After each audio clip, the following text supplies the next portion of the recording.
Hi, my name is Song Yushen, and over the past few months, I've completed three professional development workshops through Kaplan as part of my building my employability skills, which are communicating and influencing, advanced problem solving, and crafting winning portfolios. I choose these three because they each target a different pieces of what I'll need as I move forward in my career in banking and finance, which is what I study, and being able to communicate persuasively with clients and colleagues, being able to think through complex problems methodically, and being able to be present, being able to present myself professionally to employers in the first place. And in this presentation, I'll walk through each workshop, what I expected going on, and how it actually challenged me and why it matters for my career, and what I concretely learned, and finally, how I plan to keep developing these three skills going forward. So the first one will be communicating and influencing, which going into this workshop, I expected it to be fairly familiar territory for me. Just tips on speaking clearly and being polite. And honestly, I picked it almost as a soft skill checkbox. Yeah. And rather than something I thought will stretch me. And what actually challenged me was the social styles model, which is analytical, driver, amiable, expressive. And I realized that I default to an analytical style, which I want data, structure, and time to think before I respond. And that's useful in to an way in finance context, but the workshop made me uncomfortable when I have to imagine adapting to a driver style stakeholder who wants fast bottom line answers with no preamble. That's not naturally how I communicate, and the practice exercises around it were harder than expected.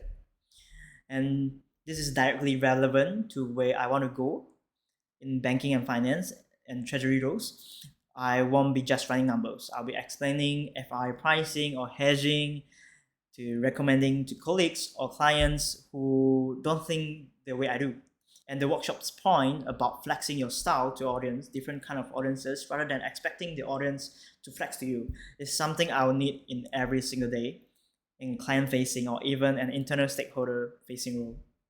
And the clearest example of skill development was in the assertive communication section. I learned to distinguish assertive from aggressive and passive aggressive communication, specifically asking for what you need of demanding it and listening to someone's full point before responding. I also picked up the principle of persuasion, particularly reciprocity and social proof, which gave me a more deliberate way to think about influence rather than just trying to sound convincing in a way. And I'll admit that the primary skill I expected to develop was confident in speaking, and wasn't actually the biggest shift, and it wasn't even the biggest shift. The biggest shift was self-awareness, understanding why certain conversations feel harder to me, which the social styles framework made visible in a way I hadn't considered before, which is really good. And the second part, we'll move to the advanced problem solving. And I picked this workshop because I assumed it would help with case study style questions, which come out a lot in finance interviews and coursework. My initial feeling was mild skepticism, and I thought problem solving would just mean generic brainstorming. What actually challenged me was part of it. There's like a module 4, the 5 whys, root cause analysis, and doing it live, applying it to a case like the little and beans example. I found it genuinely difficult to stop myself jumping to a surface level explanation. My instinct was always stop at the step 2, which is only the why, and assume I will find the cause, when the real cause was on a further instruction, which is 3 or 4 layers deeper. In that case, a budget cut, not people are irresponsible. And this connects very directly to treasury and finance work, but I've been working through forward rate agreements and bond pricing for my other subject, which is treasury management, which I'm also taking now in this semester. And the temptation to always apply the formula quickly is very strong. This workshop reinforced in something like risk analysis or treasury decision making is correctly diagnosing why a number looks the way it does before deciding what actions to take. And the clearest example of learning it was practicing the full six module sequence, which is spot it, frame it, explore it, deep, dream it, test it. I learned to slow down and reframe a weak frustration into a specific how might we question before jumping into solutions, which is a habit I didn't have. I also took away the idea of evidence-based decision making over assumption-based decision making, and the concept of safe to fail, small scale experience before scaling into a big idea. If I'm honest, the skill I expected to develop was generating creative ideas, like the Dream It brainstorming module, which the skill I actually developed most was actually the discipline of not rushing to ideas before properly defining and diagnosing the problem itself. Moving on, we have the third workshop which I attended, which is crafting winning portfolios. This is rather a short workshop, but also a very fruitful workshop, which I went to this one expecting fairly standard resume advice like bullet points, action verbs, that sort of thing. What actually challenged me was the idea that the resume's real purpose isn't to describe what I have done, but to quantify and prove the value I've provided to past employers and demonstrate what I can do for the future one. And I found it relatively uncomfortable to reframe my own experience, including things like my team's marketing project for Ninja Van in another subject, which is the Bus 279, and in terms of measurable impact rather than just listing tasks that I've completed. And this is the most important, it is the most immediately practical of the three workshops for me right now, given I'm actively building forward, applying for banking and finance roles. A resume on LinkedIn are often the very first impressions recruiter forms long before an interview, where my communication of problem solving skills will even come into play.